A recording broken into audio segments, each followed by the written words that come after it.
I stood barefoot on the hallway's cold planks, the shadows wrapping me like a shroud.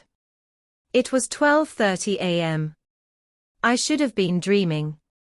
She believed I was. But something, a shift in the air, a sixth sense honed by years of watching death breathe down my neck, dragged me from sleep.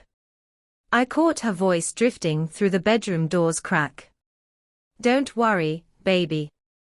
He hasn't got a clue. Bring your crew in tomorrow. Make it messy. Blame a break-in." My breath caught mid-chest. My heartbeat didn't spike, it settled. Slow. Deadly. Betrayal wasn't foreign to me, rogue assets, double agents, paid traitors. But this. I never spoke about who I was. Recon sniper, 16 confirmed kills. Off the record FBI wet work, cases so dark they dissolved in daylight. I traded that life for her. Or thought I did. She was the blind spot I couldn't scope. We met in a storm, Hurricane Lauren hammering a charity ball's roof like machine gun fire.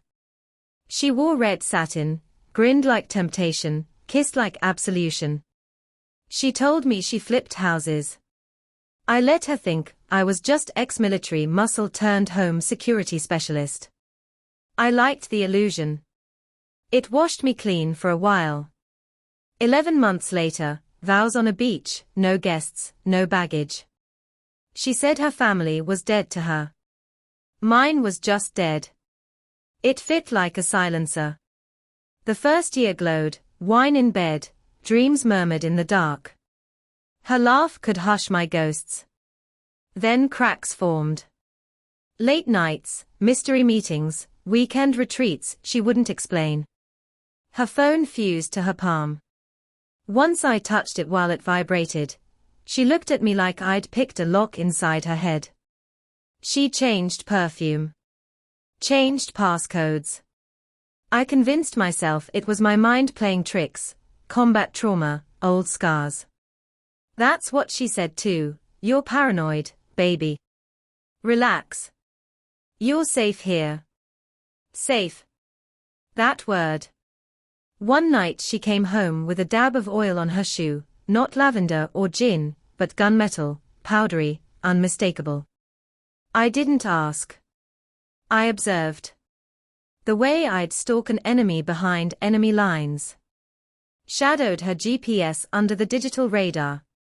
Trailed her 2 cars back until she vanished inside an old shipping hub off Belmont. She stayed there for hours.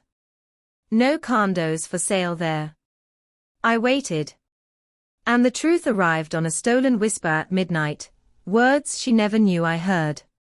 When she said, "Hit team," something old flared awake. The man she thought she married fell away. The sniper returned. I didn't feel anger. Only purpose. I crawled back into bed, let her curl against me, warm and poisonous. Held her like a memory I'd erase soon. By 3 a.m., I was in my hidden workspace. Burner phone bouncing through VPN tunnels. Called debts I'd buried with bodies. Contacts who owed me favors too dirty to name. Phase 1, find her people. Easy. The real estate company was a ghost front for her side lover, Marco Vasquez. Third-rate mercs, sloppy, greedy. Phase 2, bait the trap. I left the back gate ajar.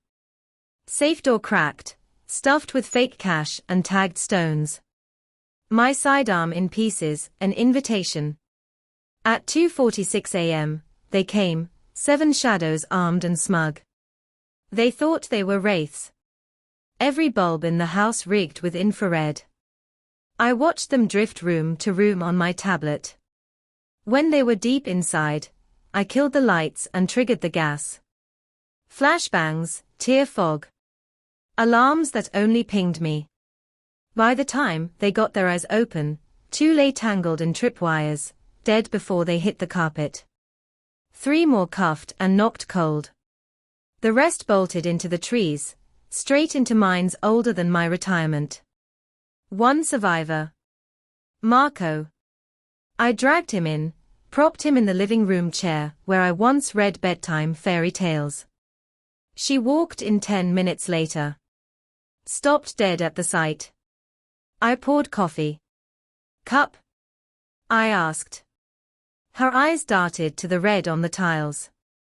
What did you do? This, I told her, is your final bedtime story. She bolted for the door. I let her.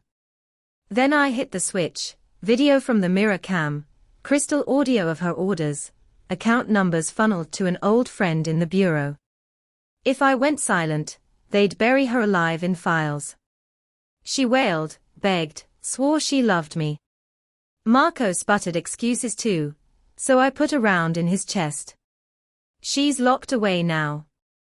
Cut a deal to dodge the needle.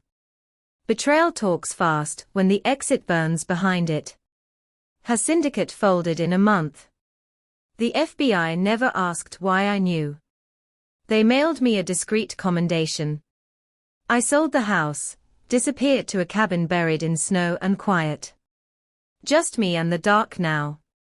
Sometimes I hear her voice at the edge of sleep, baby, he doesn't suspect a thing. She was right, until I did. Then I ended it. No mess. No mercy. Just clean. Just done. I don't hate her. I don't miss her. But I keep that memory sharp, her eyes when she realized she'd married a ghost with a scope. Some bullets never leave the barrel. Some betrayals never leave the mind.